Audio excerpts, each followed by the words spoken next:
Tragedi ambruknya musala di Pondok Pesantren Al-Hozini di Sidoarjo, Jawa Timur pada Senin, 30 September 2025, sekitar pukul 16 WIB, menimbulkan duka mendalam bagi keluarga santri dan masyarakat sekitar. Insiden memilukan itu terjadi pada saat musala sedang digunakan oleh para santri untuk kegiatan keagamaan.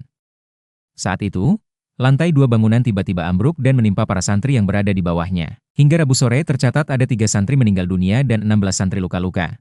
Sebagian mengalami patah tulang dan trauma. Penyebab kejadian ini diduga karena bangunan musala diketahui baru selesai direnovasi, namun diduga belum memenuhi standar konstruksi yang aman.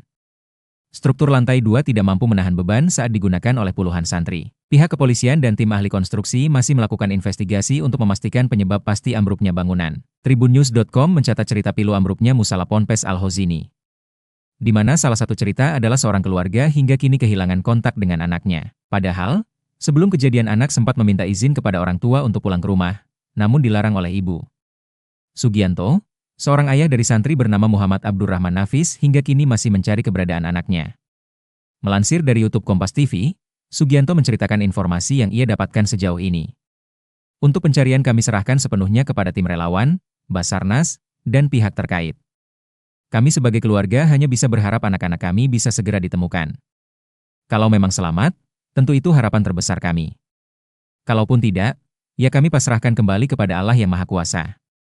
Tim SAR sudah bekerja keras, jadi kami hanya bisa berdoa, ucapnya pilu. Sugianto mengaku tidak tahu di mana lokasi persis anaknya. Informasi yang kami dengar dari teman-temannya, anak saya ada di sisi selatan barat musala.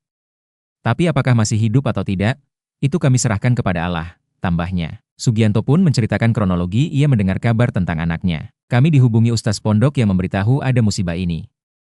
Kami langsung datang ke lokasi, kemudian mencari anak kami di kampus 2, tempat para santri yang selamat dikumpulkan.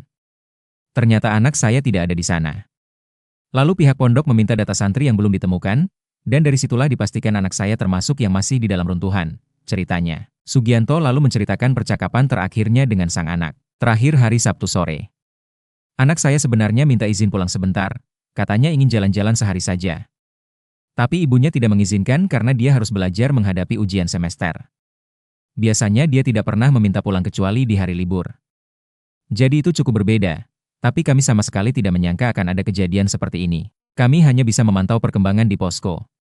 Keluarga korban tidak diperbolehkan masuk ke lokasi reruntuhan, jadi kami menunggu informasi dari tim, tuturnya. Sugianto menuturkan bahwa istrinya masih syok dan berat menerima musibah ini. Namun, Sugianto berharap anaknya masih selamat. Yang paling syok adalah ibunya. Sampai sekarang masih lemas dan sulit diajak komunikasi. Kakak-kakaknya sempat syok juga, tapi sekarang sudah lebih stabil.